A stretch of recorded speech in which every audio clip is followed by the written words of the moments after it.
प्यारे दोस्तों, प्यारे देशवासियों, भगवान कृष्ण कहते हैं वो भक्त मुझे अति प्रिय है जो कभी रुदन करते हैं, कभी चिल्लाते हैं प्रेम भाव में, कभी द्रवित हो जाते हैं, कभी किसी के पीड़ा देख के खुद को पीड़ा महसूस करते हैं। ऐसे भक्त बहुत प्रिय होते हैं भगवान को, क्योंकि वो तो कृपा निधि है, कृपा सिंधु है प्यारे।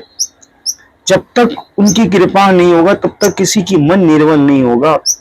अगर प्राणी मात्र के हृदय में वो वास कर रहे हैं, जब तक ईश्वर की भक्ति प्रेम और आनंद नहीं प्राप्त होगा तब तक धर्मों के बीच लड़ाई नहीं बंद होगा प्यारे। उनकी भक्ति में ही पूर्ण आनंद है।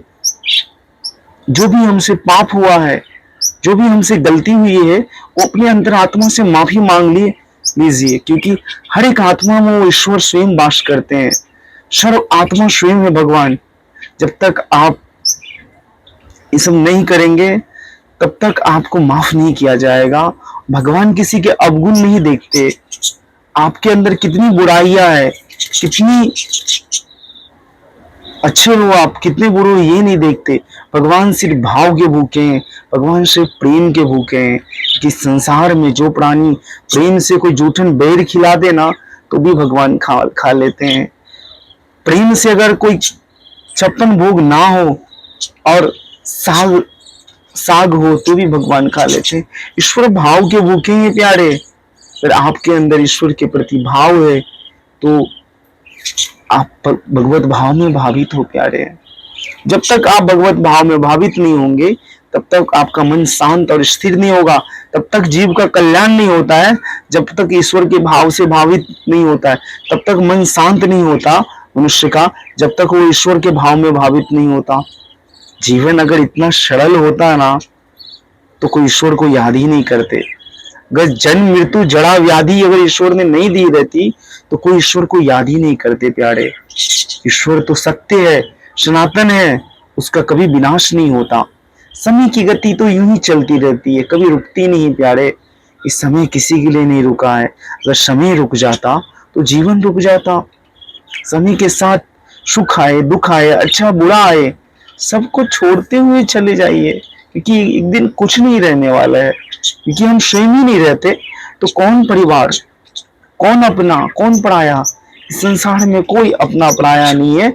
सारे सारे भगवत धाम की यात्री है। सारे संसार से जन्म मृत्यु के चक्र से छूटने के लिए मनुष्य जीवन मिला है। इसे इसी जन्म में प्राप्त करिए, अगले जन्म के भरोसे मत छोड़िए। और कोई बोलते हैं कि 84 लाख योनि नहीं होती तो देख लीजिए जीव। कोई बोलते हैं कि जन्म मृत्यु मिथ्य है तो देख लीजिए जन्म मृत्यु सत्य है। जन्म मृत्यु अगर रोग बुढ़ापा सत्य ना होता तो ईश्वर को याद ही नहीं करते लोग। ईश्वर सत्य है, हमेशा है, आगे भी है और हमेशा रहेगा। ये सत्य कभी विनष्ट नहीं होता और सत्य ही ईश्वर है। ये सब मिथ्य है, सब माया है। माया के सिवाय संसार में कुछ नहीं है। आपको पास जो ज्ञान, जो शांति है वो खुद के अंदर जो पाते हैं वो दूसरे को बांटिए, तभी जाके आपको कल्याण होगा।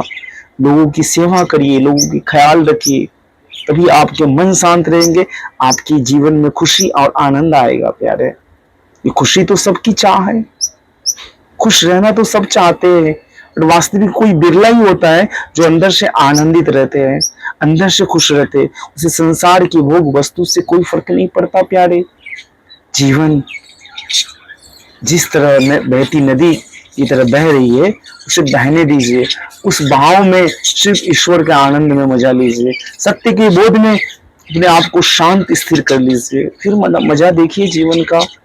जीवन में कभी दुख है ही नहीं, सिर्फ वो तो इंसान स्वयं का सुख चाहता है, इसके लिए उसे दुख भोगना पड़ता है। अगर वो सुख बांटे, आनंद बांटे, पैसा दान करते हैं तो ही आता है ना।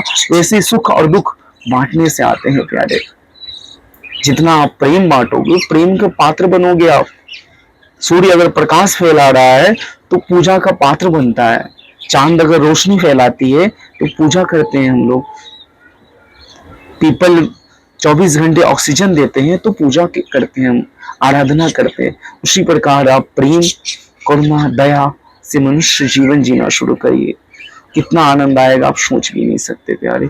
शुक्रिया, धन्यवाद, थैंक यू प्यारे दोस्तों। आप सबका कल्याण हो, आप सबका मंगल हो। शेयर करिए जितना हो सकता है और जीवन का सत्य के साथ जीना सीखिए।